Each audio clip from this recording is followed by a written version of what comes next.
be covering the whole entire time period from Lewis and Clark until the West was won. We're sure you'll find it interesting and lengthy. We mean informative. Once upon a time, in the early years of our country, President Thomas Jefferson had a dream to see the United States extend from the Atlantic Ocean all the way to the Pacific Ocean. Other countries that claim the lands west of the Mississippi. It is hard to imagine by the early years of the United States, the land we're standing on right now is a foreign country. Thomas Jefferson wanted to buy the port city of New Orleans from France, so he sent Monroe and Livingston over to with Napoleon to negotiate the British. When the two men made their proposal, they were surprised when Napoleon, who was in the middle of war with Britain, said that he would sell them New Orleans and the entire Louisiana territory for $15 million. They thought about it for about 2 seconds, said yes, and just like that, the United States was 860,000 square miles bigger. This purchase doubled the size of the United States. Now it's time to send out an expedition. Thomas Jefferson appointed his personal secretary, Meriwether Lewis, to head up the trip.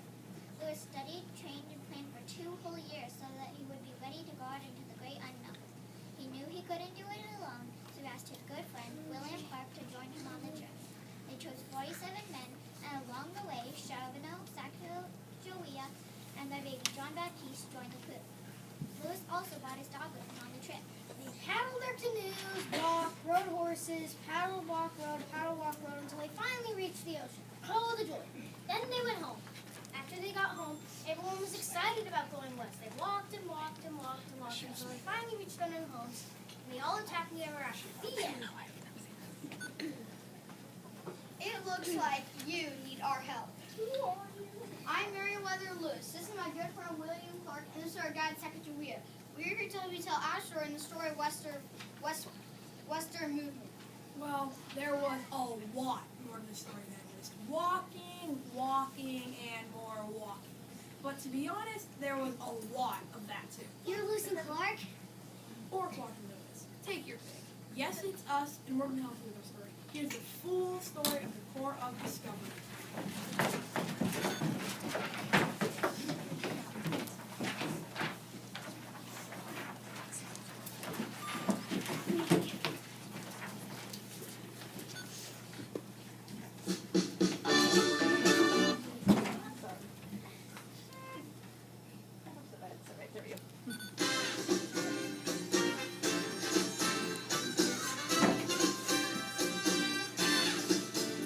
It was 18 on a day before we left our homes and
ocean. We were tested and tried in every way. You could say that again. We dragged the 55-foot-long keeled wall up the Missouri River, got chased by a grizzly bear, and you should have seen our faces when we saw the Great Falls in Missouri. We had to carry all our belongings around those giant waterfalls. That was 17 extra miles, and it took us an entire month. I will never forget how I felt when I saw those bitter mountains. I think my heart dropped into my stomach. We had to cross those mountains in the winter wearing only thin moccasins. At one point, we had to eat candles in some of our horses because we had run out of supplies and there was no game time. It was a rough trip. It was a hardship for all of us. Try doing all those things with a newborn baby strapped to your back. But good thing you had me along. I was able to smooth the way with several of the Native American tribes that the Corps met along the way. One of the most tender moments of this trip was when we were meeting with the Shoshone tribe, and I recognized the chief. He was my brother Kamehameha. One of my most tender moments on the trip was when one of our men, Kuzat, shot me right in the backside while we were hunting. He thought I was an elk. Ouch! For me, it was the most amazing feeling in the world when we saw the Pacific Ocean for the first time. Ocean in view, oh the joy, we had made it. It was a miracle. We had survived the journey. After winter at Fort Clatsop, the journey home took only 6 months. Word had spread about our discoveries, and you would never believe what we had just started. Well, the discovery of gold also helped with what happened after the war. But we better let those come after us tell their own stories.